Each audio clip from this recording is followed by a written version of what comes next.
teman-teman, kembali di Podlogi, podcast Planologi. Bersama aku, Puspa, mahasiswa Perencanaan Wilayah dan Kota Universitas Jember Angkatan 2021.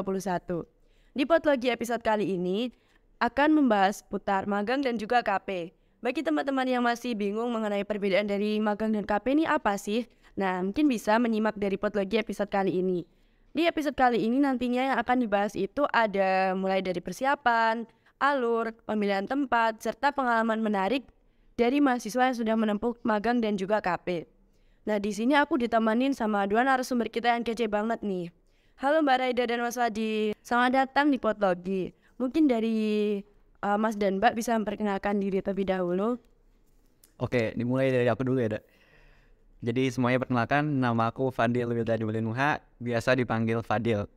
Nah, aku berasal dari mahasiswa PPK Angkatan 2020. Oke, halo teman-teman semuanya. Aku Raida dari PWK 20 juga. Betul, ini fun fact aja sih. Padahal kita Bogor Pride banget sih ya. Yoi, kita dari Bogor jauh-jauh, jauh barat ke Jawa Timur. Nyasar ini. Gak apa-apa. Dan akhirnya menjadi narasumber di Podlogi. Oke. Kalau boleh tahu nih dari Mas Wadi sendiri nih magang atau KP di mana sih kalau boleh tahu, Mas? Nah, ini uniknya tuh gini. Untuk tempat magang aku itu ada di Kota Bogor. Jadi kebetulan aku juga di Kota Bogor. Jadi pas juga dapetnya di Kota Bogor. Sedangkan untuk magangnya ini lokasinya itu di Acak di seluruh Indonesia. Nah, aku kebetulan dapetnya di Kota Bogor. Jadi kayak hoki banget gitu loh. Nah, untuk instansinya sendiri itu aku ada di DPUPR Kota Bogor, Dinas Pekerjaan Umum dan Penataan Ruang. Ini keren banget. Mungkin kalau dari Mbak Reda sendiri nih, Mbak Reda kalau boleh tahu KP atau magang di mana ya Mbak? Aku kemarin itu KP di PT Satindo Utama, itu kantornya di Jakarta. Tapi aku ngerjain tugasnya itu di studio di Bandung. Jadi aku sempat beberapa kali bolak-balik Bogor Bandung itu sih pas KP. Nih, capek nggak Mbak bolak-balik jadi? Capek banget jujur. Perjuangan banget sih ya. Betul. Oke, mungkin kita bisa langsung aja masuk ke pertanyaan yang pertama ya. Buat pembuka dulu nih, mungkin dari Mbak dan Mas bisa jelasin nggak sih KP dan magang itu sebenarnya apa? Mungkin kayak dari informasi umum mengenai yang membedakan kedua hal ini. Mungkin dari Mas Fadil dulu bisa untuk menjelaskan magang itu apa sih Mas? Oke, ini mungkin secara umum aja. Jadi untuk magang ini menurutku ya seperti yang sudah aku alamin kemarin semester kemarin maksudnya itu, jadi kita tuh seperti proses belajar, hanya saja ini tuh berada di lingkungan kerja atau dunia kerja, tapi kita itu bukan sebagai pegawai tetap ataupun karyawan tetap, tapi kita sebagai pihak luar yang niatnya itu untuk belajar seperti apa sih dunia kerja seperti itu. Mungkin kalau kasusnya kayak kita mahasiswa itu kita bisa dibilang melakukan aktivitas atau kegiatan di luar perkuliahan, namun untuk mencari pengalaman dalam bekerja itu di dunia kerja. Oh, mungkin kalau KP sendiri nih Mbak, dari Mbak Raida ini bisa jelasin nggak sih Mbak tentang KP ini gimana? KP ini apa sih sebenarnya? KP itu singkatan dari kerja praktik. Sebenarnya definisinya sama aja sih kayak magang kurang lebih. Cuman ada beberapa perbedaan dari cara kita pendaftarannya, terus durasinya juga perbedaannya gitu. Jadi mungkin bisa didefinisiin KP itu kayak magang mandiri gitu sih. Kurang gitu. Buat kegiatannya lain-lain udah sama banget sama penjelasan dan jelasin Fadil tadi. Oh, berarti kalau boleh aku simpulin nih, secara garis besar perbedaan dari KP dan magang ini hanya di kayak pelaksanaannya gitu ya Mbak. Kalau yang KP ini lebih kayak mandiri gitu. Iya, dia disebut mandiri karena dari cara kita mencari instansi yang mau kita jadiin tempat KP itu kita cari sendiri. Terus juga buat durasi pengerjaan itu singkat dibandingin sama magang. Mungkin nanti lanjutnya kita pertanyaan selanjutnya. Mungkin buat pertanyaan selanjutnya ini ya buat Mbak dan Mas, untuk persyaratan dari magang dan KP ini apa aja sih? Kan yang jelas pasti ada yang membedakan juga kan dari persyaratannya. Oke, dari yang magang dulu ya. Jadi untuk magang sendiri, kebetulan ini tuh untuk magangnya ini berada dalam platform atau diselenggarakan dalam Kampus Merdeka. Nah, di Kampus Merdeka ini ada banyak, mulai dari magang, studi independen, pertukaran pelajar dan lain sebagainya. Nah, untuk yang magang sendiri, ini tuh untuk persyaratannya secara umum di Kampus Merdeka adalah semester, untuk yang sarjana 1 ya, S1, itu minimal semester 5. Untuk misalkan D3 atau D4, mungkin itu akan ada berbeda lagi persyaratannya, itu sesuai dengan apa yang ada di kampus mereka. Jadi mungkin bisa lebih lengkapnya itu teman-teman mungkin bisa lihat di website kampus mereka. Namun untuk magang ini secara umumnya itu minimal semester 5 seperti itu. Nah untuk persyaratan lebih lanjutnya itu bisa dilihat dari masing-masing ataupun sesuai dengan program magang yang dipilih sama kita nantinya. Soalnya kan program magang ada banyak tuh ya. Nah di salah satu yang kita pilih itu ntar akan ada persyaratan-persyaratan sendiri dari instansi tersebut. Mungkin seperti itu. Kalau boleh tahu nih dari, kan tadi Mas Fadil bilang kalau magang itu ada beberapa kategori gitu kan. Nah kalau boleh tahu dari Mas Fadil sendiri nih masuk di yang magang mana ya? Nah tadi kan itu ada yang magang studi independen dan magang yang merdeka ini. Nah kalau aku sendiri kemarin ikutnya yang magang merdeka itu ada di termasuk programnya DJTR, Direktorat Jenderal Tata Ruang. Nah nama programnya ini Inspiring Internship, panjangan Internship Special for Regional and National Growth kayak gitu. Mungkin buat teman-teman yang masih bingung tentang magang ini gimana sih, mungkin bisa diakses di mana tadi Mas ya kampus Merdeka itu ya. Mungkin selanjutnya dari KP sendiri nih, kalau Mbak Raida Mbak boleh tahu ini KP persyaratannya apa aja sih Mbak? Kalau dari KP sendiri itu lebih simpel banget sih. Soalnya kalau dari fakultas itu syaratnya adalah minimal udah menempuh 80 SKS dan juga IPK minimal 2. Sekedar itu aja. Jadi biasanya rata-rata tuh anak-anak paling cepat ngambil KP itu di liburan semester 4 ke semester 5 itu, soalnya udah lebih dari 80 SKS misalnya. Kayak gitu. Terus paling kalau misalnya tambahan syarat lainnya itu KP itu maksimal berdua. Kan kalau magang sendiri-sendiri gitu ya. Nah kalau KP itu maksimal berdua tapi sendiri juga boleh. Terus juga untuk nyari investasinya kan kita nyari sendirian. Jadi kita harus tahu proyeknya apa dan proyeknya itu harus selaras sama program studi kita. Jadi biasanya rata-rata itu proyeknya penyusunan rencana tata ruang kayak RDTR, RTRW, RTBL atau ada rencana kawasan tertentu gitu kayak rencana transportasi. Jadi dari apa yang udah dijelasin dari narasumber tadi, secara garis besar nih kita udah bisa mengetahui lah intinya magang dan KP ini persyaratannya itu apa aja. Mungkin buat selanjutnya, buat yang perlu dipersiapkan itu apa aja ya? Mungkin kayak dokumen-dokumen yang dibutuhkan untuk kita mendaftar ke magang dan KP ini apa aja ya Mbak Mas?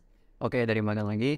Kalau untuk magang sendiri, khususnya di kampus Merdeka, itu secara umum ada 6 ya persyaratannya. Maksudnya dokumen yang harus dipersiapkan. Yang pertama ini ada CV.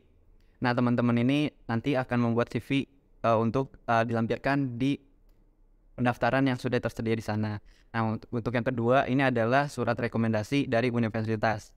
Yang ketiga adalah SPTJM atau surat pernyataan tanggung jawab mutlak. Nah, untuk yang surat rekomendasi dan SPTJM ini harus berkoordinasi dengan mahasiswa yang mengikuti magang dengan tim pengelola kampus Merdeka di masing-masing universitas. Nah, jadi untuk dibantu dalam pembuatan surat rekomendasi dan juga surat pernyataan tanggung jawab mutlak tersebut. Soalnya nanti akan butuh seperti tanda tangan wakil dekan atau dekan dan lain sebagainya. Jadi itu akan dibantu oleh pihak tim kampus Merdeka kayak gitu. Jadi nanti mungkin kalau teman-teman yang ingin ikut magang itu bisa mencari info terkait grup ataupun grup WA ataupun Telegram yang dikhususkan untuk mahasiswa-mahasiswa yang ingin ikut magang. Jadi di sana itu akan dibantu proses dalam persiapan dokumen-dokumennya. Nah, di situ tadi kan udah ada CV, terus tadi ada SPTJM, terus sama surat rekomendasi. Nah, yang selanjutnya ini ada nilai transkrip. Jadi nanti teman-teman harus mengupload nilai transkrip di laman yang sudah tersedia di kampus Merdeka di websitenya. Terus kemudian yang ini itu opsional ya. Itu harus mengupload juga data pengalaman organisasi. Jadi mungkin teman-teman yang mempunyai pengalaman di SMA ataupun di kuliah selama itu bisa diupload juga di situ, misalkan jadi ketua OSIS ataupun ketua Ekskul dan lain sebagainya. Nah, terus juga harus upload data diri atau identitas, yaitu KTP. Mungkin syaratnya itu sih ada 6 jadi total. Jadi yang pertama itu ada CV, surat rekomendasi, SPTJM, terus nilai transkrip, terus yang kelima identitas diri, dan yang terakhir ini opsional itu yang tadi mengupload sertifikat pengalaman organisasi kayak gitu.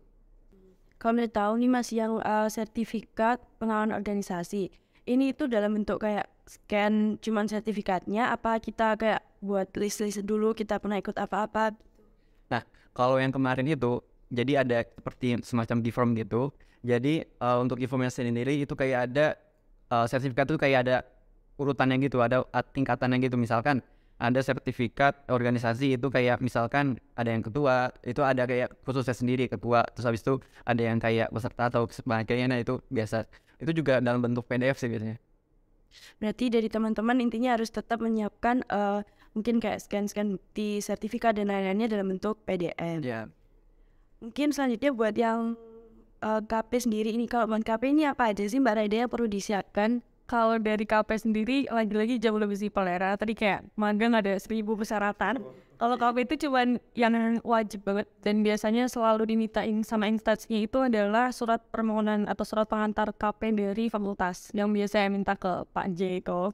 Nah itu pasti itu diminta.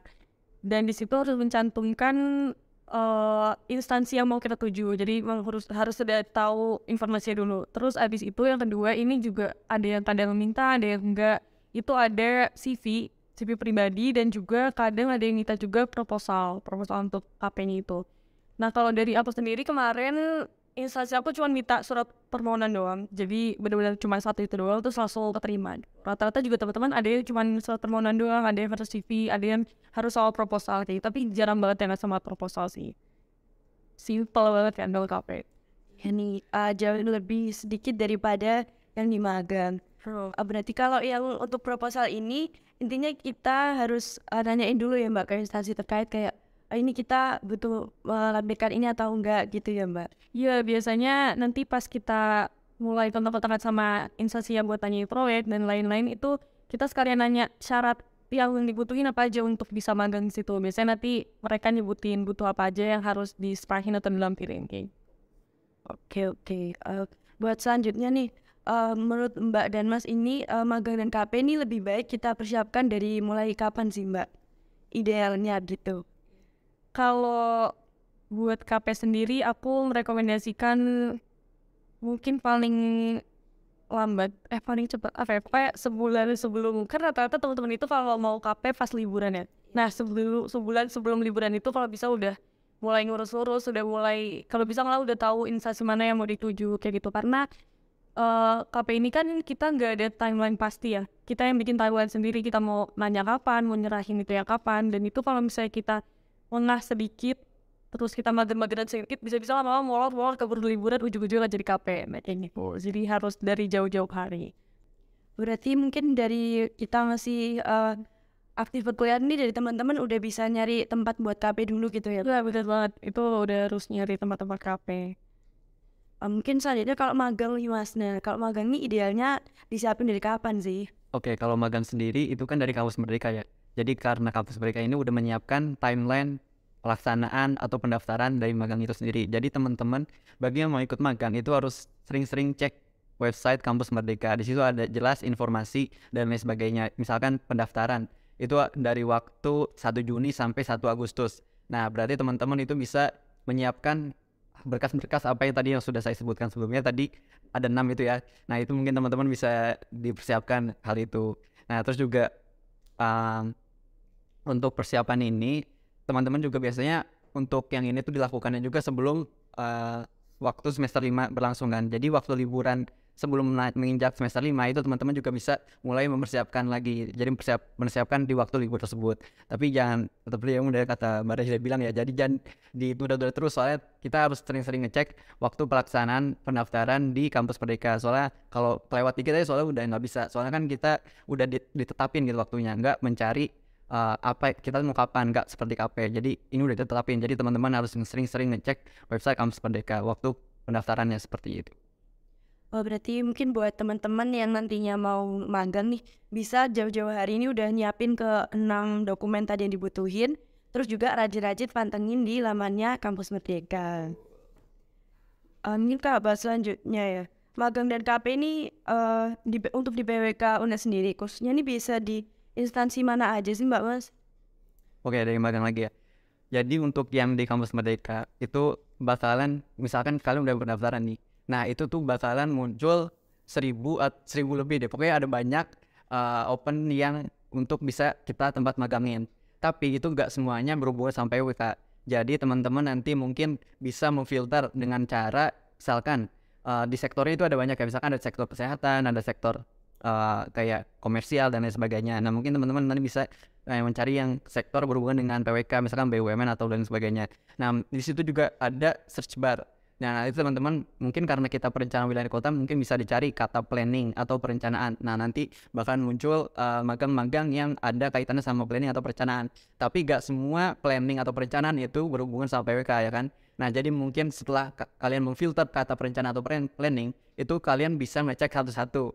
Nah di satu-satunya itu bakalan ada kayak persyaratan yang itu, misalkan tempat instansi ini dibutuhkan mahasiswa PWK, mahasiswa geodesi, mahasiswa geografi, nah seperti itu. Jadi nanti mungkin teman-teman yang ikut magang itu bisa saling bantu dengan mencari instansi-instansi yang sekiranya bisa ditempatin buat mahasiswa PWK. Jadi kayak di list gitu setelah tadi mencari itu. Jadi bisa saling bantu-membantu gitu.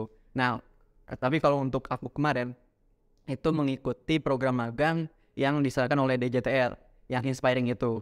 Nah itu persyaratannya itu mahasiswa PWK, terus mahasiswa geografi, geodesi, sama pokoknya yang berhubungan sama itu.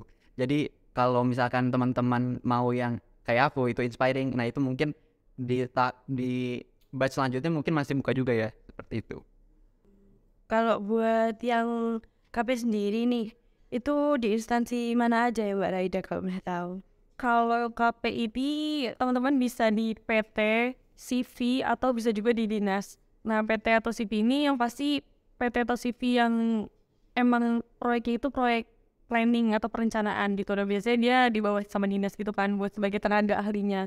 Nah kalau di dinas itu biasanya teman-teman bisa di PU atau di PUPR. Kalau dari teman-teman aku banyak juga yang sempat KP di PUPR daerahnya masing-masing kayak gitu sih. Nah itu mungkin susahnya kalau KP tuh gitu sih, kita kan nggak tahu semua list PT dan CV yang ngelaksanain proyek planning itu apa aja kan. Jadi makanya teman-teman biasanya tuh nanya ke teman-teman yang udah pernah KP kayak di mana sih PT atau CV yang bisa nerima kita nih buat magang kayak gitu. Karena kita nggak ada website resmi yang mencantum informasi itu semua. Itu sih. Berarti mungkin kalau dibandingkan sama magang yang udah ada platform resmi yang kayak ada list-listannya itu ini di mana-mana aja. Kalau KP ini kita harus kayak mungkin pendekatan ke teman. Oh ya mungkin juga nambahin ya, tadi untuk yang list-listan misalkan teman-teman tadi udah dapet tuh list-listan yang sekiranya udah ada persyaratan mahasiswa PWK tuh udah bisa masuk. Nah setelah itu Kak, teman-teman misalnya mau pilih itu, jangan lupa untuk dikonsultasikan ke dosen pembimbing masing-masing. Jadi biar nggak ada error gimana ya, pokoknya nggak ada miskomunikasi antara dosen dan mahasiswanya. Jadi biar dosennya juga dapat membantu kita ke depannya kayak gitu. Oh ya, mungkin ini bisa jadi note buat teman-teman sih. Kalau misal udah nemu tempat buat magang atau KP, harus tetap dikonsultasiin ke dosen dulu. Iya. Kalau magang konsultasinya tuh Bu siapa? Biasanya kalau magang itu Bu Rindang. Kalau KP Bu Rati. Bu Rindang dan Bu Rati. Ya. Iya. Harus banget di note ini harus. Terus buat selanjutnya nih untuk pemilihan tempat dari KP dan magang sendiri. Nah ini kita harus nyari sendiri atau emang udah ditempatkan gitu ya dari Mas dan Mbak ini? Kalau dari KP sudah pasti mencari sendiri. Iya. Cuman sebenarnya ada juga website yang bisa buat kita nyari informasi proyek kayak gitu loh, namanya LPSE. LPSE ini ada LPSE nasional, ada juga per provinsi gitu, ada website LPSE-nya. Cuman di LPSE itu di situ kan dia mencantumkan proyek-proyek yang menang atau sedang melalui proses pengadaan atau tender gitu ya. Nah, nggak semua proyek di situ tuh bisa buat PWK gitu loh, itu banyak banget. Dan justru malah proyek RT/RW, DTR gitu jarang banget ada di LPSE. Rata-rata kayak proyek yang konstruksi ada juga, tapi yang kayak investasi atau DDD kayak gitu ada. Cuman kalau Hoki emang bisa sih nemuin proyek yang buat PWK tuh bisa. Cuman kadang informasi buat ngehubungin ke kantornya tuh susah gitu loh. Pasti yang ada cuman nomor kantor teleponnya, terus kita harus nyoba nelpon kantornya. Dan kayak lama gitu kan kadang nggak dikasih informasi buat WhatsApp siapa kayak gitu. Jadi sebenarnya kalau aku dulu nanya ke Mas Mbak gitu ya, itu sering dikasih saran buat nyari di LPSE. Cuman dari aku dan teman-teman itu jarang banget sih yang dapat proyekan dari LPSE itu. Malah rata-rata nyari sendiri ke dinasnya langsung, datengin dinasnya, nanya Pak nerima mahasiswa magang atau enggak, atau nanya dari teman-temannya, atau nanya dari KPU-nya kayak gitu. Berarti intinya di LPSE ini enggak mencakup tentang magang itu hanya sedikit gitu ya. Ya dikit banget dan susah, harus menggali-gali gitu loh. Banyak banget soalnya itu situ. Tapi dikit yang bisa buat PWK gitu ya. Bayaran sipil. Iya. Mungkin kalau yang magang nih Mas gimana nih? Oke, kalau untuk yang magang sendiri, jadi sebenarnya nanti kalau misalkan tadi lanjutin yang tadi juga ya, soalnya ini saling berhubungan. Jadi kalau misalnya tadi udah ada pilihan program yang ingin kita ikuti, itu di situ ada persyaratan-persyaratan dan juga informasi-informasinya, seperti misalkan tempatnya. Nah, kalau yang kemarin aku itu kan Inspiring, itu program Inspiring dari Direktorat Jenderal Tata Ruang. Nah, itu udah ada informasinya juga tempatnya tuh di mana. Kalau untuk tempat utamanya yaitu di Jakarta. Nah, cuman untuk lokasi yang lainnya ya itu ada di seluruh Indonesia. Jadi sebenarnya di Inspiring ini ada dua. Yang pertama ini ada tim analisis dan yang kedua ini ada tim yang berkhusus buat perpetaan atau spasial. Nah, jadi teman-teman itu kalau yang memilih spasial di program Inspiring ini itu tempatnya cuma ada satu, jadi cuma di Jakarta, jadi cuma satu pusat doang. Sedangkan kalau yang analisis itu akan disebar penempatannya di seluruh Indonesia yang terdaftar di program magang ya Inspiring ini, POPE kayak gitu dari PUPR gitu.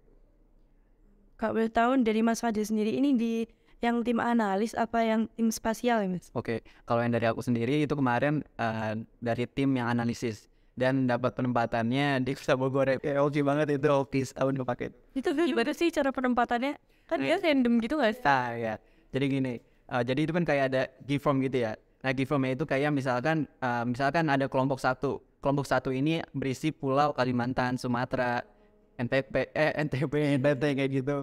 Nah, misalkan kelompok kedua ini ada di Jawa Timur, Jawa Barat, Jawa Tengah, dan Bali. Nah, misalkan teman-teman, misalkan ada kelompok lain lah di mana, misalkan di Papua. Soalnya ada juga kebanyakan di Papua.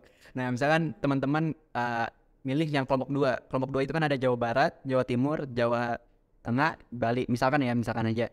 Nah, habis itu dari kelompok yang udah dipilih ini bakalan diacak. Teman-teman ini bakalan ada di Jawa Barat, Jawa Tengah, atau Jawa Timur, atau Bali kayak gitu. Jadi bakalan diacak gitu random. Jadi ya gimana kayak oke-okean gitu aja. Itu emang gak ada kategori syarat penempatan gitu ya, pertimbangannya. Nah, emang hoki-hokian. Nah, mungkin ini kalau misalkan teman-teman yang kayak nggak terima nih, waduh, rumahnya misalkan di Jawa Timur, tapi penempatannya kayak di Papua. Nah, sedangkan yang di Papua itu malah penempatan di Jawa Timur. Nah, itu bisa ditukar gitu. Jadi saling koordinasi ya antara mahasiswa yang di Papua sama yang di Jawa Timur. Jadi kalau misalkan mau tukar tempat itu gak apa-apa bisa. Itu kalau yang kasusnya yang kemarin ya, pas kemarin. Tapi itu juga setelah kedua belah pihak itu setuju, itu dikonsultasikan atau diinformasikan ke panitia yang Inspiringnya itu. Jadi biar bisa diurus kayak gitu. Jadi walaupun nggak terima lokasinya jauh banget, itu bisa dilanjutin lah. Terus juga mungkin biar lupa juga aku ini ngabarin, itu kalau untuk misalkan kalian rumahnya di Jawa Timur nih, terus ternyata dapatnya di Sumatera, di Pulau Sumatera misalkan. Nah, tapi itu gak ada yang mau tuker gitu loh. Jadi mau gak mau kita tuh udah diterima kan, udah ada di sana juga. Nah, itu untuk transportasinya itu dibiayain dari sana. Jadi tiket pergi dan tiket pulangnya itu udah dipesanin sama pihak Kampus Merdeka kayak gitu. Jadi jangan khawatir terkait biaya transportasi pesawat kayak gitu. Enak banget sih. Bisa sambil jalan-jalan juga gak sih? Explore Indonesia. Yang suka traveling tuh. Emang yang dibiayain apa aja, transportasi aja atau ada yang lain? Jadi untuk yang dibiayain itu ada BBH atau biaya hidup bulanan dan transportasi kayak gitu. Keren sih. Terus apa selanjutnya nih Mbak Mas, kalau terkait info dari magang dan KP ini kan tadi kan yang kalau magang ya nyari di Kampus Merdeka, terus kalau yang KP kan mungkin bisa dari kenalan atau dari cutting atau mungkin dari punya saudara atau siapa yang di dinas gitu kan. Nah, kalau untuk alur pendaftaran awalnya ini gimana sih, mulai dari awal sampai akhir kalau boleh tahu, yang mungkin dari magang dulu deh Mas, gimana nih? Oke, jadi untuk tahap awal pendaftarannya ini, yang pertama itu seperti yang udah aku jelasin sebelumnya. Jadi teman-teman itu harus sering-sering ngecek website Kampus Merdeka. Soalnya di situ kan ada timeline pelaksanaannya ya, mulai dari pendaftaran kapan, pelaksanaan kapan. Nah, jadi teman-teman misalkan tadi ya pendaftarannya itu 1 Juni sampai 1 Agustus, itu teman-teman bisa menyiapkan mulai dari situ. Jadi udah siap gitu sebelum masa pendaftaran itu berlanjut. Nah, biasanya setelah misalkan teman-teman kan udah mendaftar habis itu kemudian yang dilakukan adalah memilih lokasi program yang instansi itu kan, yang tadi ada banyak gitu yang bisa berhubungan sama PWK apa aja. Setelah itu dikonsultasikan sama dosen. itu udah oke apa belum, ini kira-kira boleh apa enggak diikuti kayak gitu. Nah setelah udah di approve itu teman-teman bisa lanjut mungkin persiapan dalam tahap penseleksian ya. Nah untuk tips dari aku pengalaman aja, itu untuk yang CV-nya itu teman-teman mungkin bisa buat CV-nya itu kalau yang nggak mau ribet ya, tapi walaupun nggak ribet tapi ini udah lumayan oke sih, itu bisa dilihat atau mengunjungi website Kinobi kalau nggak salah namanya. Nah itu jadi itu udah ada template-nya itu, jadi teman-teman tinggal mengisi identitas diri masing-masing, misalkan kayak pengalaman organisasinya apa aja itu tinggal diketik aja. Nah habis itu nanti di akhir kalau udah selesai itu bakalan ada nilai skor dari CV atau resume teman-teman. Misalkan udah diisi semua tuh, mulai dari identitas, organisasi, pengalaman dan lain sebagainya, atau soft skill, hard skill kayak gitu. Nah itu di akhirnya itu si Kinobi website ini bakalan menilai CV kalian. Misalkan 80% tuh nilainya, berarti udah lumayan bagus kan. Nah dari 80% ini bakalan ada catatan-catatan dari si Kinobi-nya ini. Misalkan 80% kan berarti udah lumayan tuh ya. Nah itu bahkan kayak disaranin gitu, misalkan bisa daftar kemana aja, nah, kayak gitu-gitu. Itu udah lumayan oke juga sih. Jadi terus juga di CV Kinobi ini itu pakai bahasa Inggris gitu. Jadi lumayan banget buat kayak ngedorong apa sih, jadi lebih kuat gitu lah. Ya kayak gitu. Nah terus juga selain CV harus dipersiapkan tadi, teman-teman juga nanti namanya itu ada tes kebinekaan kalau nggak salah.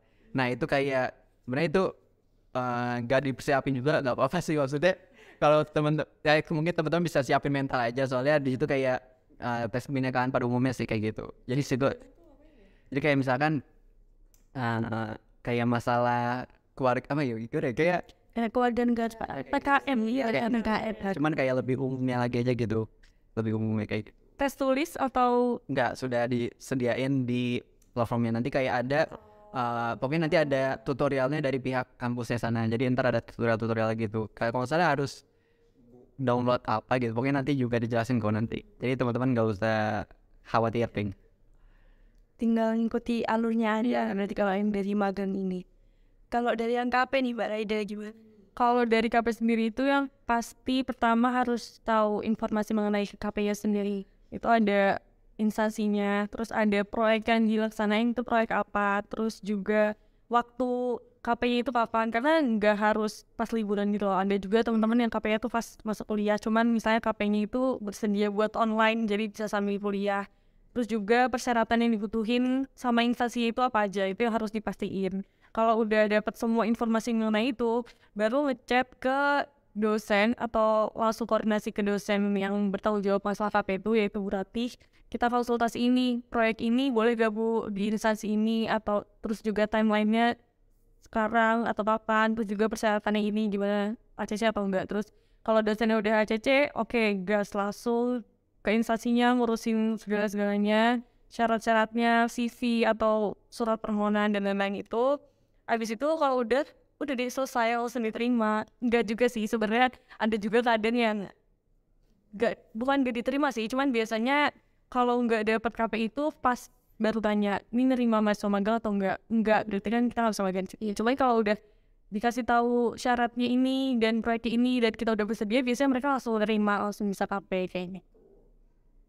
Udah sih itu aja, gampang banget ya sih. Iya lebih simple ya. Simple kayak nggak ada tes tertulis atau apa. Susahnya pas awal aja nyariin masih informasinya itu kayak apa ya, benar-benar bingungin gitu sih, karena kalau dari teman-teman aku itu juga banyak yang di proyeknya itu nggak di ACC gitu loh, karena instansi-instansi itu kadang ada yang nggak mau ngasih tahu proyeknya di awal, jadi ngasih tahu syaratnya ini terus disuruh nyerahin syaratnya dulu, baru nanti kalau udah diterima sama mereka kita dikasih tahu proyeknya apa. Sedangkan ternyata pas dikasih tahu proyeknya itu cuman misalnya notulensi rapat, notulensi konsultasi publik, itu kan kita nggak boleh ya. Pasti pas konsultasi ke Bu Ratih kayak wah nggak bisa kalau kayak gitu doang gitu. Jadi ujung-ujungnya harus ngurus surat penolakan, surat pengunduran diri dari yang udah kita serahin ke instansi buat nyari tempat KP lain.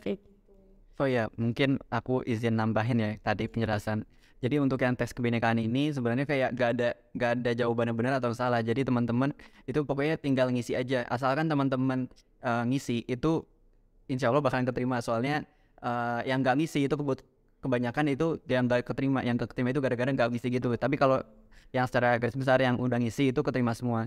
Nah ini itu merupakan cuman tahap pertama dari penerimaannya. Nah setelah misalnya keterima dari yang tes kebinekaan ini, ada tahap finalisasi atau administrasi. Nah teman-teman di situ juga harus ngisi-ngisi kayak misalnya tadi yang udah dipersiapkan persyaratan itu, nah itu diisi di situ. Tapi kalau nggak diisi itu kemungkinan teman-teman nggak bisa lolos. Jadi yang penting itu teman-teman ngisi dan mengisi pokoknya gitu. Mengikut semua alurnya. Jangan sampai ada yang skip soalnya itu bisa ya fatal nggak keterima kayak gitu. Berarti kalau setelah tahap tes kebinekaan Itu tadi yang administratif pengisian syarat-syarat. itu langsung selesai. Nah, Nanti pengumuman. pengumumannya lagi kayak gitu. Nah mungkin kalau kasus yang kemarin tuh ya kebetulan kan teman-teman angkatan 2000 kan ada yang banyak juga ikut ya. Nah itu teman-teman setelah selesai pengumuman tes kebinekaan lulus, dikiranya tuh kami tuh udah ngerasa lulus semua, jadi langsung diumumin ini mahasiswa PWK yang lulus belum lulus. Berarti itu belum. Iya dan itu ternyata belum, jadi kayak kita aduh malu. Harusnya setelah pengumuman itu ada apa lagi? Nah itu Kan tadi, administrasi. ya, Itu pengumuman lagi. nah pengumuman lagi, nah itu yang terakhir. Nah baru setelah itu yang tahap terakhirnya, jadi ya kemarin agak gimana gitu. Kalau udah tahap terakhir berarti setelah itu langsung bisa ngelaksanain. Ya langsung bisa laksanain. Ntar juga kalau misalnya udah diterima nanti bakalan tahu kan lokasi teman-teman di mana, penempatannya di mana, dan juga nanti di sana ada nomor mentor atau nomor pembimbing di sana gitu. Berarti kalau misal udah selesai yang pengumuman tahap akhir mungkin bisa langsung hubungin dari yang mentor-mentornya itu ya.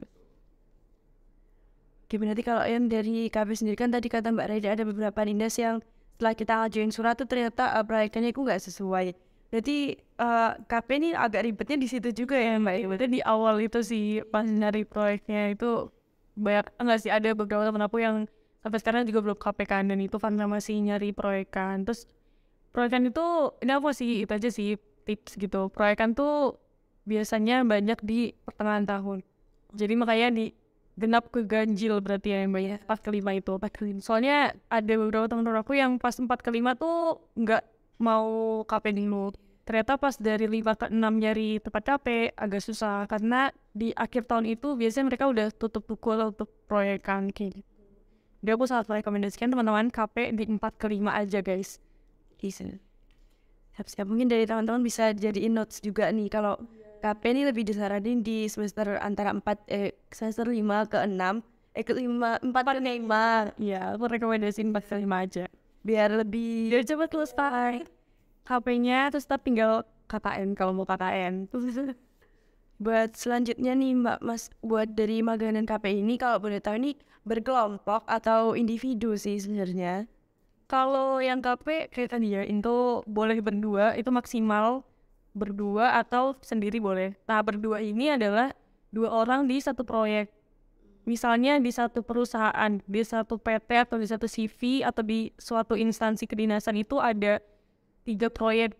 Berarti kan di satu instansi itu ada 6 orang kan maksimal. Nah itu nggak apa-apa. Maksimal itu 3 proyek di satu instansi dengan jumlah maksimal 6 orang. Kalau misalnya satu proyek kan lebih dari 2 orang itu nggak boleh. Pokoknya dia satu proyek cuman boleh 2 orang atau 1 orang gitu. Oke.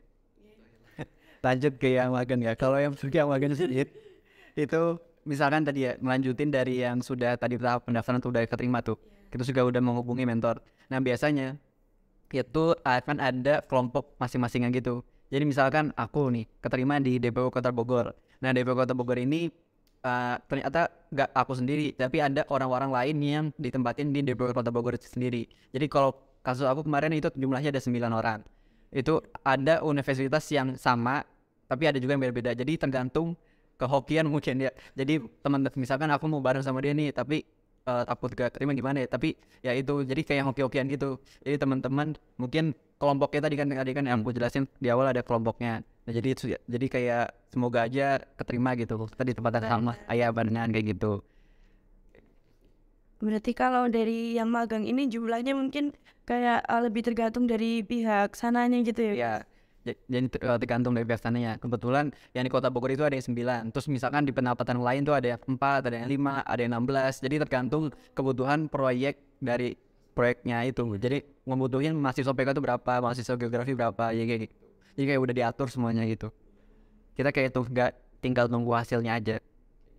Mungkin buat selanjutnya nih, untuk durasi dari magang dan juga KP sendiri ini berapa lama sih Mbak? Oke, untuk dari magang sendiri kemarin itu kalau yang kasusnya aku kemarin tahap pendaftarannya itu dari Juni sampai Agustus.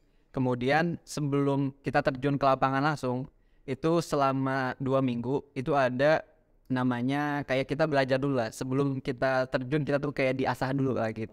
Iya, pembekalan. Nah, namanya pembekalan. Itu jadi kita kayak pembekalan gitu. Itu kalau waktu kemarin itu lakukannya di Zoom gitu sih. Tapi juga sama lewat LMS. Jadi itu kayak media pembelajaran di website itu. Jadi kita bisa belajar materi-materi yang akan kita kerjakan di dunia oke, di proyekan yang akan kita kerjakan nanti. Jadi kita bakalan ada bekal ya. Jadi kita nggak kosong gitu nanti.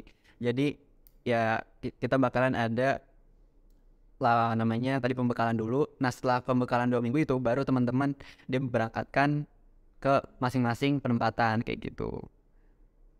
Berarti kalau yang dari magang ini sebelumnya tuh udah kayak dikasih kisi-kisi garis besar nanti proyekan ini mau ngapain gitu ya Mas. Terus dikasih materinya juga gitu. Ya betul. Jadi udah jelas itu misalkan di DPW Kota Bogor ini proyeknya tuh mau kemana gitu. Kalau kemarin aku kasusnya itu penyusunan RUDTR di Kota Bogor. Nah di Kota Bogor ini dibagi menjadi 5 WP. Jadi 9 orang tadi dibagi ke Jember gitu. Jadi ya pokoknya udah jelas gitu targetnya gitu. Misalkan dari bulan sekian, misalkan di bulan September itu targetnya tuh ngapain. Itu biasanya udah ada.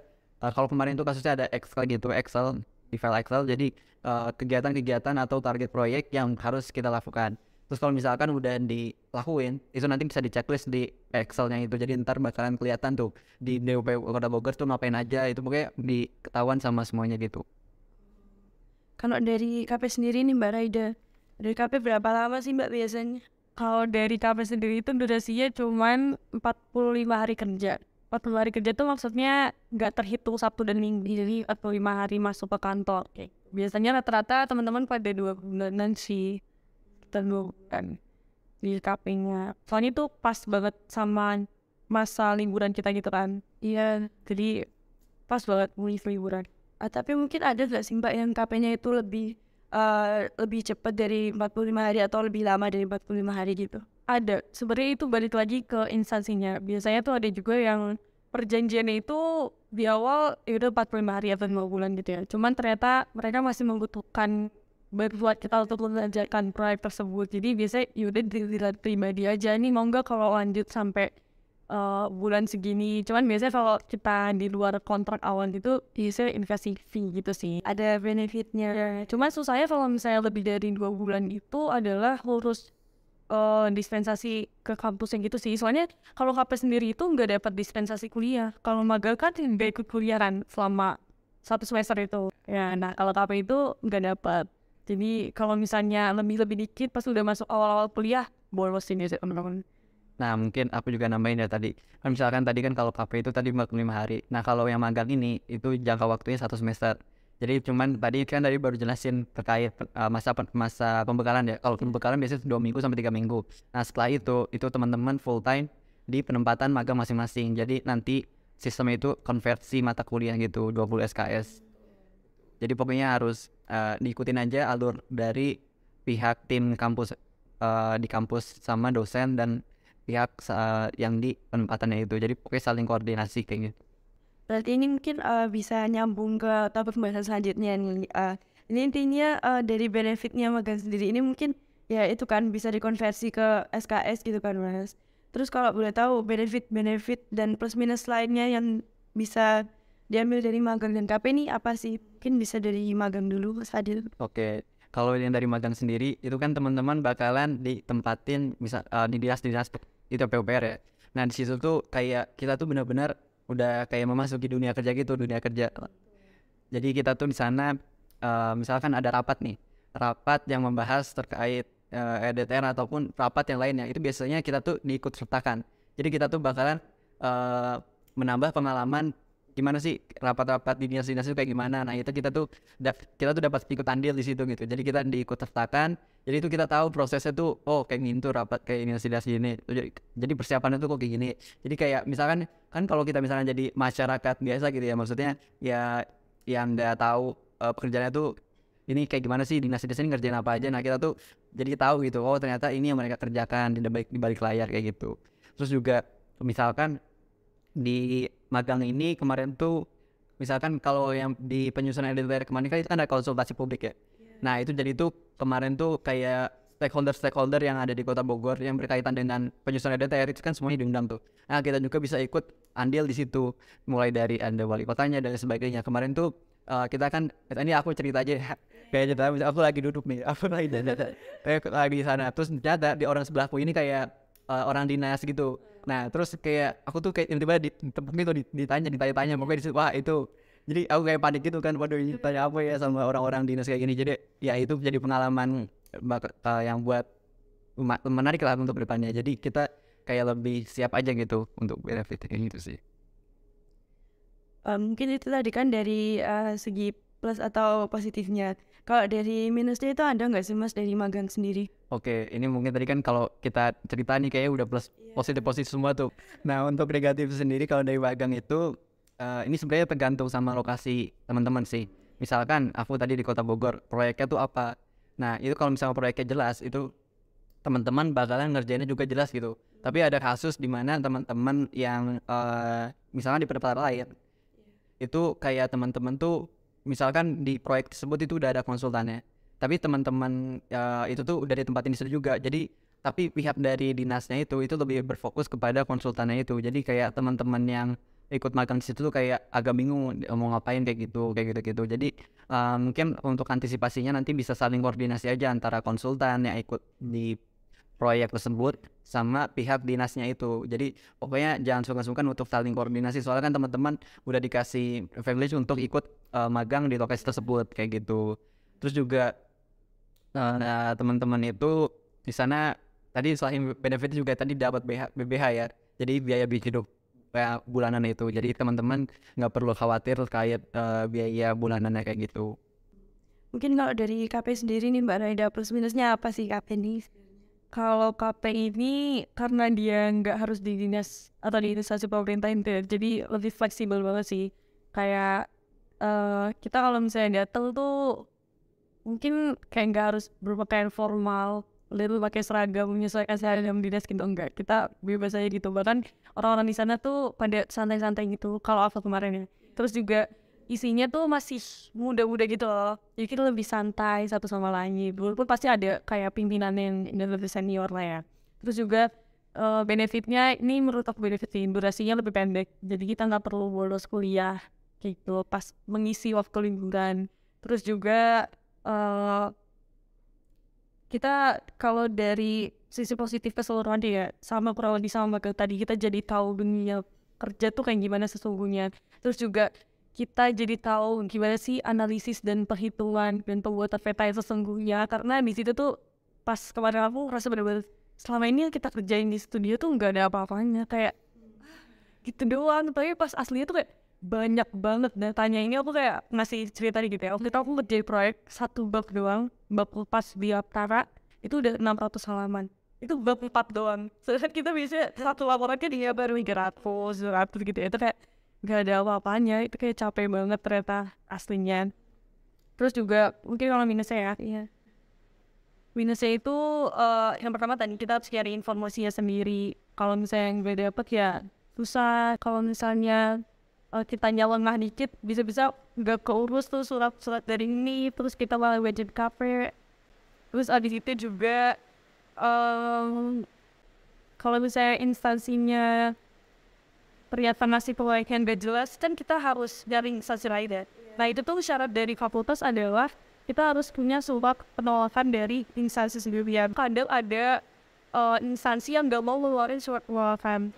Nah terus juga mau nambahin ya terkait ya tadi untuk misalkan di magang itu kan teman-teman misalkan otomatis bakalan merantau kan ya. Nah itu teman-teman itu terkait misalkan mau tinggal di mana atau kayak gimana, itu biasanya teman-teman bisa diskusi sama kelompok teman-teman di proyek tersebut. Atau biasanya juga ada beberapa tempat yang di dinas itu yang menyediakan kayak lokasinya itu emang buat ditempatin buat teman-teman buat nginep di situ gitu. Jadi tergantung sama masing-masing penempatan gitu lokasinya. Jadi plus minusnya ya jadi kayak hobi-hobi aja ke teman-teman itu lokasinya tuh enak apa enggak kayak gitu. ternyata banyak banget ya kayak plus minus yang bisa diambil dan KP dan magang nih berdasarkan dari cerita dari Mas Hadi dan juga Mbak Raida sendiri. Mungkin buat selanjutnya nih esensi atau tujuan sebenarnya tujuan pasti yang sebenarnya ingin dituju di KP dan magang ini apa sih Mbak Us? Oke, untuk esensinya ini pasti kita tuh ingin mencari pengalaman dalam dunia kerja secara langsung gitu. Jadi kalau misalkan aku sendiri nih, esensinya itu ternyata aku baru nemu esensinya itu setelah aku merasakan dunia kerja itu sendiri. Jadi kan kalau misalkan kita mengerjakan proyek yang dinas ini ya, berarti otomatis kan itu bakalan proyek itu mempengaruhi wilayah yang ada di situ kan. Jadi otomatis bakalan berpengaruhi ke masyarakat, lingkungan di kota tersebut, lingkungan di wilayah tersebut. Jadi kita tuh ngerjain itu nggak bisa asal-asalan. Jadi kita tuh harus serius. Jadi itu bakalan berdampak ke semuanya gitu. Jadi apa yang kita kerjakan itu bakalan bertanggung jawab ke semuanya gitu. Jadi mungkin aku sadar tuh kayak, wah ini kalau ngerjain apa-apa kan, kalau misalnya tugas itu kan kita ngerjain studio gitu. Ini cuma sekedar tugas lah, dia selesai. Aduh, kayak gitu. Gak direalisasikan. Ya kayak gitu. Jadi mungkin setelah esensi yang aku dapat ini, aku jadi lebih serius dalam mengerjakan hal apapun. Jadi walaupun itu cuma tugas, itu kita harus benar-benar serius gitu dalam mengerjakannya. Mungkin itu sih esensinya salah satu yang aku dapat ya kayak gitu. Mungkin kalau dari KP nih Mbak Raida yang dirasa sama Mbak Raida ini esensi apa sih yang harus dituju gitu? Aku kurang lebih sama sih sama Pak Bino. Pasti kita bakal dapat pengalaman di dunia kerja yang sesungguhnya, tahu gimana sih dunia kerja itu aslinya kayak gimana, kayak yang tadi pengalaman yang udah aku ceritain. Terus juga itu sih jadi pembelajaran gimana kita kalau ngerjain studio kadang asal-asalan. Misalnya kayak persilan ya, kayak beneran asal aja kalau apa yang selesai. Nah kalau kerjain proyek dinas kan kayak nggak bisa asal-asalan, karena kita kayak ngerugiin proyek mereka. Jadi harus benar-benar serius sih, jangan kemudian main-main kalau lagi magang atau kafe. Mungkin ini bisa jadi notes buat teman-teman juga sih, kalau kita lagi melaksanakan magang dan KP itu harus benar-benar serius, nggak boleh asal-asalan atau semaunya sendiri. Terus buat selanjutnya nih dari magang dan KP ini kita nantinya dapat sertifikat atau penghargaan gitu nggak sih Mbak? Oke, kalau aku kemarin di magang, kebetulan kan aku di Kota Bogor ya. Sedangkan Kota Bogor itu dekat dengan pusatnya di Jakarta. Jadi kemarin itu aku kebetulan diundang untuk ikut hadir ke acara offline-nya. Sedangkan teman-teman yang ada di luar Jawa Barat itu lewat Zoom. Sedangkan aku kemarin itu diundang karena aku kebetulan ada di Jawa Barat itu. Jadi aku kemarin diundang ke acaranya. Nah kemudian untuk sertifikatnya sendiri itu aku langsung dikasih di sana dalam bentuk hard copy-nya gitu. Jadi kalau teman-teman yang lain mungkin udah cuman dari softfile aja ya kayak gitu. Jadi teman-teman tetap dapat sertifikat. Nah ini sertifikatnya ini bakalan berguna buat teman-teman ke depannya. Jadi kalau misalkan mau melamar itu bisa juga dipakai. Atau mungkin ngelanjutin di proyek di dinas masing-masing itu juga bisa. Soalnya ada beberapa kasus teman-teman yang misalkan udah selesai itu. Nah itu tuh teman-teman udah kayak ditandain gitu sama orang-orang di sana. Itu bakalan kayak diundang lagi ke sini atau gimana kayak gitu. Kayak gitu sih. Jadi kayak nambah relasi sama itunya juga. Iya. Soal dari KP nih Mbak Raida, ada positif gak sih Mbak kalau KP? Kalau KP ini lebih fleksibel gitu sih, nggak yang selesai KP pasti dapat sertifikat. Kadang ada yang harus dimintain dulu ke instansinya kayak apa, kami habis menyelesaikan magang nih, ada sertifikat selesai magang atau enggak kayak gitu. Kadang harus kayak gitu. Soalnya aku sendiri nggak langsung dikasih gitu loh, harus dimintain, bahkan ada juga yang nggak dikasih. Karena KP itu sebenarnya bisa dikerjain kapan aja gitu loh, nggak harus sekali waktu. Iya, benar-benar lebih fleksibel banget. Iya, benar-benar fleksibel banget kalau KP. Terus ini dari KP dan magang sendiri ini dapat fee nggak sih Mbak? Jadi kayak ada mungkin gaji atau insentif gitu nggak sih dari pihak sananya? Kalau KP enggak, jujurly nggak dapat. Kecuali kalau melebihi kontrak, kayak kadang ada yang sebenarnya itu tergantung instansinya juga sih. Kalau instansinya mau ngasih bisa dikasih, cuman nggak ada formalitas dari segini, nggak ada perjanjiannya juga. Aku sendiri nggak dapat samsat fee. Agak sedih tapi kan dapat ilmu yang bermanfaat. Iya, bermanfaat banget ilmunya. Kalau dari magang nih Mas Fadil gimana? Oke, kalau dari magang sendiri yang pertama itu tadi ya, biaya transportasi itu dibiayain dari pihak sananya. Kemudian untuk fee-nya itu termasuk ini sih, biaya hidup bulanan. Jadi teman-teman itu per bulan itu dikasih fee kayak gitu. Jadi itu udah termasuk itu sih. Jadi nggak tahu ya ini sekedar fee atau sekadar buat biaya hidup bantuan bulanan kayak gitu. Jadi untuk biayanya itu dikasihnya itu kayak gitu. Nah mungkin aku juga mau cerita kemarin aku nggak expect gitu ya. Kemarin kan aku yang di-invite ke itu ya, yang ikut acara hadir secara langsung itu ya. Nah itu tuh waktu datang itu disuruh ini kan kayak ngisi administrasi gitu. Nah terakhir tuh ada kayak nomor rekening gitu kan. Nah waktu di akhir itu aku ya kenapa ya nih? Kayak udah aku kayak isi aja gitu. Terus waktu selang beberapa hari kemudian setelah acara itu selesai, itu ternyata aku kayak dikasih gitu. Aku juga jadi tahu itu kemarin kan karena teman-teman yang ikut offline secara langsung itu juga soalnya kayak ikut turut andil dalam acara itu tersebut, misalkan mulai dari berpendapat ataupun ikut dalam acara itu sendiri. Soalnya kemarin itu sesinya itu ada sesi kayak mengasih feedback ataupun saran dan kesan gitu dari jadi kita tuh sebagai perwakilan yang dia makan yang ada di Indonesia kayak gitu. Jadi anggapnya itu sebagai fee dari itu gitu. Nah itu juga kebetulan misalkan teman-teman kayak pengen juga gitu kayak gitu. Misalkan tempatnya kan ada di Jawa Timur nih atau di Jawa Tengah. Kemarin tuh kalau nggak salah ada yang rumahnya di Padang. Dia tapi gimana ya? Waktu itu tuh dia kebetulan ada di Jakarta gitu. Jadi dia tuh kayak request gitu buat ikut. Nah kebetulan itu kayak dibolehin gitu. Jadi kemarin ikut kayak gitu. Tapi aku nggak tahu ntar kasusnya gimana ke depannya di batch selanjutnya. Jadi mungkin nanti bisa tanya-tanya aja kayak gitu. Berarti kasihan yang join lewat Zoom ya. Mereka nggak dapet sih. Seru banget. Ya tapi seru banget sih, udah ada acaranya, dapat benefit banyak lagi. Mungkin selanjutnya nih Mbak Mas, kalau misal dari serangkaian magang dan KP ini udah berakhir, nah itu kita masih ada hal-hal yang harus dilakuin atau emang ya udah berakhir di situ gitu? Kalau dari setelah magangnya berakhir itu teman-teman bakalan kalau yang kemarin magang ya itu ada namanya laporan harian, laporan mingguan dan laporan akhir. Nah untuk yang laporan harian ini teman-teman bakalan ngisi kegiatan sehari-hari teman-teman tuh di sana ngapain. Jadi misalkan hari Senin itu teman-teman bakalan kayak nge-report gitu. Jadi laporan gitu sekedar misalkan hari Senin mengerjakan bla bla bla kayak gitu. Terus hari Selasa selanjutnya apa.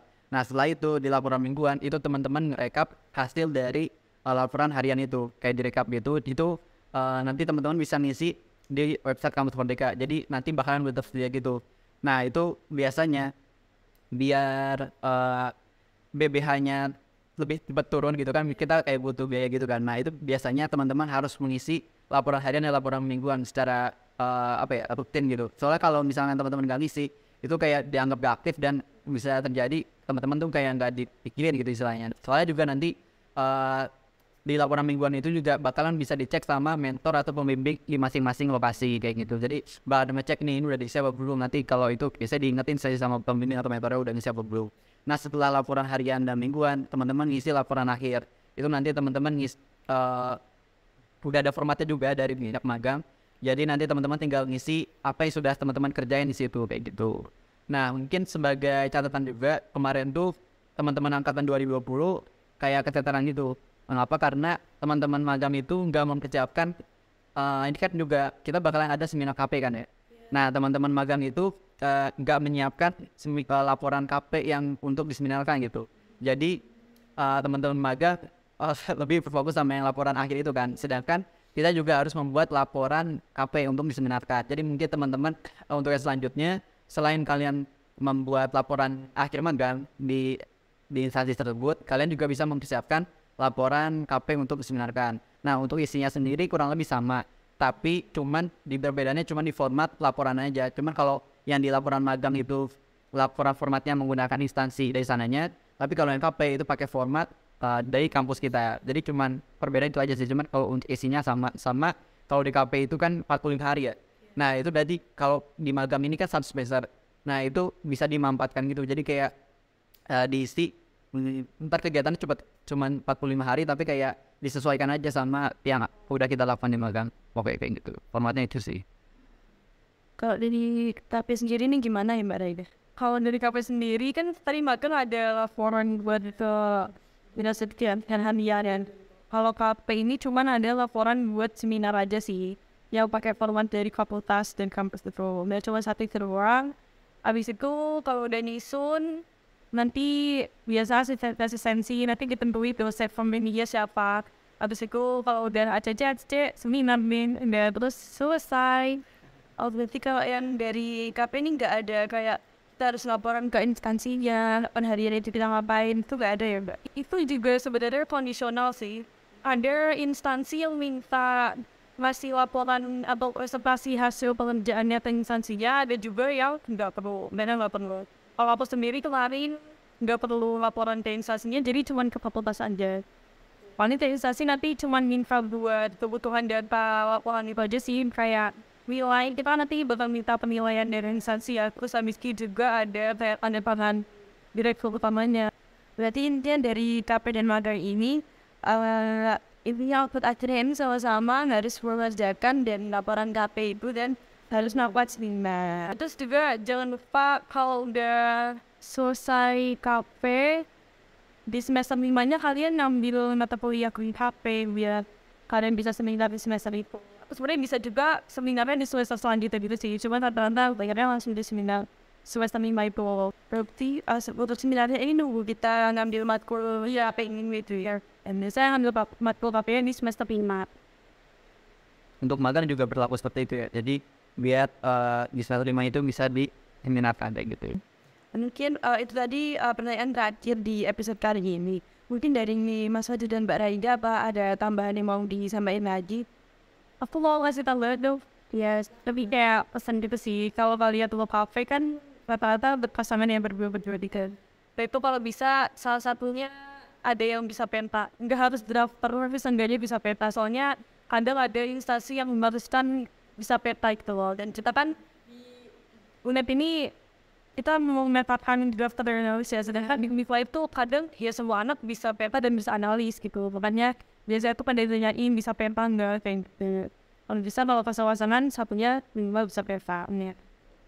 Nah guys, kalau yang dari magang sendiri mungkin aku ngasih tips aja ya. Kan nanti teman-teman itu bakalan dikasih penempatan yang entah berantah tuh. Mungkin mulai dari budaya kayak gimana kita nggak tahu. Terus juga teman-temannya juga baru kan karena diacak gitu.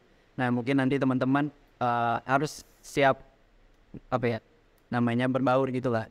Jadi soalnya kan itu bakalan jadi teman kalian mengerjakan proyek gitu. Jadi kalian harus bisa berbaur. Terus juga gimana di sana tuh kayak gimana.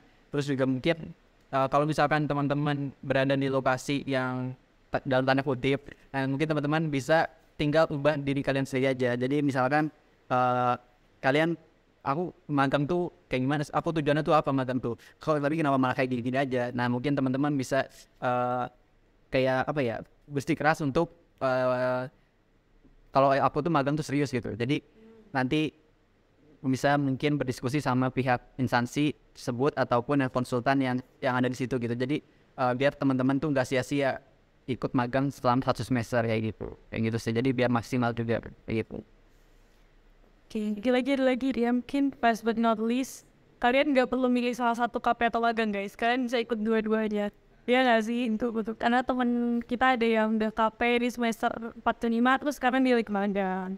Jadi kayak seru banget, jadi dapat double pengalamannya, dapat fee juga. Oke, itu tadi merupakan informasi-informasi terkait dari magang dan juga KP. Mungkin episode politik kali ini berakhir di sini. Terima kasih banyak buat Mas Hadi dan juga Mbak Raida yang udah bersedia menjadi narasumber di episode kali ini. Makasih juga buat teman-teman yang udah mau dengerin episode kali ini sampai akhir. Semoga informasi yang tadi udah disampaikan bisa bermanfaat bagi teman-teman yang nantinya mau menjalankan KP, magang, ataupun mau menjalankan keduanya. Aku Puspa selaku host dari Potlogi episode 8 pamit undur diri. Mohon maaf apabila ada salah kata. Sampai bertemu di episode Potlogi selanjutnya. See you!